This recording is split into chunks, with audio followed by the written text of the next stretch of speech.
How's it going, guys? It's Billy here, and it seems like it's going to be the end of an era for Microsoft's Windows 7. That's right, officially on October 31st of 2016, on Halloween, it is officially done in terms of sales, especially when they come pre-installed on systems. Now, officially, Windows 7 was stopped selling back in 2013, also on October 31st, Halloween of 2013. But any pre-built systems that you could buy from a manufacturer, let's say Dell, for example, could still have Windows 7 installed up until Halloween of this just past day. Now, technically, you could still find it on a lot of online retailers, like if you head over to Newegg or another equivalent website, you could still buy Windows 7 keys, and it's still available for sale, but that's just whatever stock is kind of available. Microsoft isn't putting out any new keys out there, so if you want Windows 7, you should go ahead and grab it right now because you never know when it's going to completely go out of stock. Now, what does that mean for us? That means if you're going to go and buy a pre-installed system, you can no longer get Windows 7 or Windows 8.1 anymore. They have to have Windows 10. The only ones that you're going to see anymore that are still pre-built are going to be old stock that companies want to get rid of.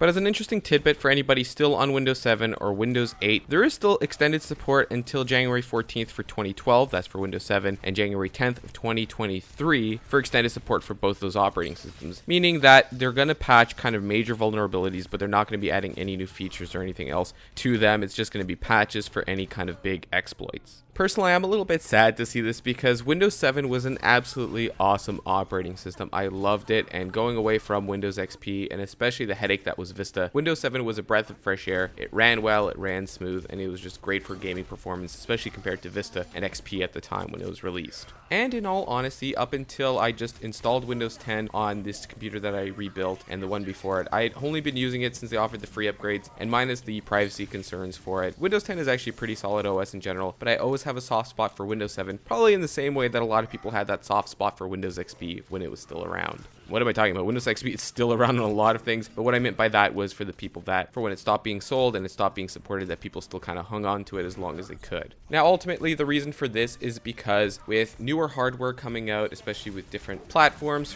in the future from Intel and AMD, they're going to stop supporting those operating systems because of those new features within the hardware themselves. Especially with these chipset changes, it's going to have to be on the hardware vendors themselves to actually support those old ones, and it's going to be increasingly difficult as time goes on, especially to support those older operating systems. So it seems like, you know, Windows 7 had its time in place. I'm going to always fondly remember it. It was honestly one of my favorite Windows that I had ever used, especially coming after Vista. Oh, that was terrible. I also just found it very interesting to note that Windows 10 64-bit holds almost a 50% market in terms of Steam game users, and Windows 7 64-bit is actually down to 28.66%, meaning that about a quarter of the people that you're finding are going to have Windows 7, and about half of them are going to be Windows 10, and everyone else is going to kind of fall in between. So it doesn't appear as people are going to be holding on to the clutches of Windows 7 as long as they really did for Windows XP, but in all honesty, I really liked it, and just let me know what you guys think about it in the comment section below. I remember when it came out, I thought it was absolutely great, especially it ran so much better in terms of gaming performance. You actually got more frames by switching to Windows 7 instead of using something like Windows XP or Windows Vista. But if you guys have any fond memories of Windows 7 or anything else like that, be sure to let me know about it in the comment section below. Or maybe you just never even used it and you're already on Windows 8 and that's what you're used to from now on with the whole tablet-y-esque interface that they've kept up until now into Windows 10. So that's going to do it for today, folks. Windows 7 has officially ceased purchase from pre-installed systems, and whatever you find now is going to be leftover stock. So I'm not going to be like mad rush, get it in while you can. You never know, because whatever's left in the retailers, that's what they have left. So if you do want to go ahead and grab a Windows 7 key while it's still around because you still want to use it for an older system of yours, be sure to grab it sometime soon. Anyway, guys, thank you very much for watching today's video. If you guys enjoyed it, be sure to press that thumbs up button. But if you didn't, be sure to press that thumbs down button instead, and let me know why you didn't like it in the comment section below and what could have been improved on. Either way, though, thank you very much for watching today's video, and I'll catch you guys in the next one.